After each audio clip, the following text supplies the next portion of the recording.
it's a tool that I think student athletes think can be more impactful than it actually is to get seen. So again, it can be something that you can utilize to get things out there, but isn't going to be the solution for you getting recruited. Nope, that's not the social platform that you want. I think the number one thing about social media is it can kind of add character and color to who a student athlete is, but coaches do not just troll Instagram and Twitter for high-level athletes. It's ineffective. Too many. Way too many. It's hard to find them. You don't know what you're looking at. You don't know what grad year. You don't know what that kid's grades are, right? He might be a highlight reel, but it doesn't matter if they're not going to be into your school. I think for the most part, what I used social media for a college coach was to market my program. I wanted to project who we were, what our culture was about, some of the cool things we were doing, training trips to Florida, et cetera, to get those student athletes in which I was interested a better understanding of what we were doing.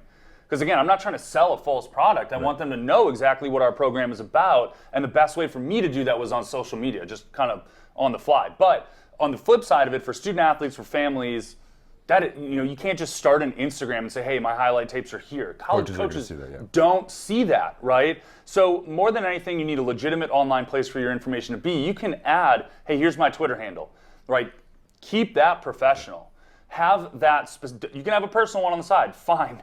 Maybe leave that private. But if you want coaches to know about you, put that in there. Here's my Twitter, here's my Instagram, but keep that professional to show them who you are and how involved in your sport you are. I think that would be the primary one. Yeah, and that's stuff that you can link on your NCSA profile, right? You want to have that information available for coaches. And again, like Danny mentioned, you need to be professional with that. There are stories where college coaches stop recruiting a kid because of something they posted on social media.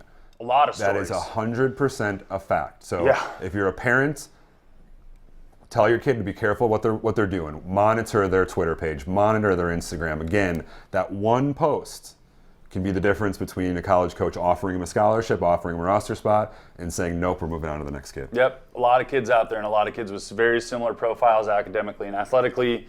You give one coach a reason to not recruit you, they're going to take that. They don't want to risk it, right? That's their program, That's their job on the line. When there's scholarships involved, they don't screw around with it.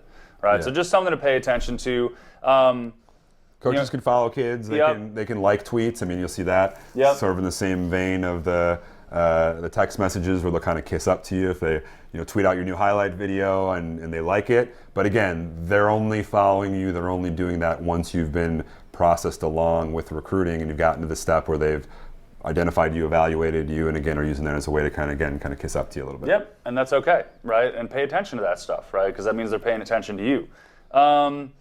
Cool. So, like I said, set most of your accounts to public unless you got a private one that you really just don't want anybody to see. You can set up a social media account specifically for your sport, right? Share those things with coaches. That's okay, right? If they can't contact you, they may want to know what you're doing. They may want to see maybe some of your training regimes. Any of that's good, right? Just to kind of show, again, I'm really involved in the sport. I care enough about this to broadcast it to the world.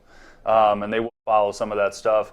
And if they do follow you, if they do like your stuff, take that as a good faith that they know about you and they're pretty interested in what they're doing. Yeah. I wouldn't waste time like that on social media if I wasn't genuinely interested as a coach. And return the favor. Follow them back. Like their stuff. Pay attention to what they're posting about their program, just like Danny mentioned, right? They're going to send updates about the accolades they've got or what they're doing. So it's also a great platform for you to learn about that program and continue to keep updates. So then if you do get on the phone with that coach, hey coach, I saw on Twitter you guys did this. Sure. Again, that shows that awareness, that shows that that attentiveness that you're paying attention to their program and you're genuinely interested and not just wasting that coach's time. But not all about the coach, right? If that coach is projecting something about their program that you don't really like, that's okay too, right? That is why you follow them and make sure that they have, you as the athlete have a pretty good understanding of what's happening with that program. Yeah, so the majority of days too, I mean, you have, the program has a Twitter handle. The head coach has a Twitter handle. The assistant coaches all have Twitter handles, right? So again, follow them all. If it's a school that you're interested, if you've had some communication with them, don't just follow the head coach or the program. Try to expand that reach to as many of the coaches on the staff as possible. Yep, it's about visibility at the end of the day. The more people that know who you are, the better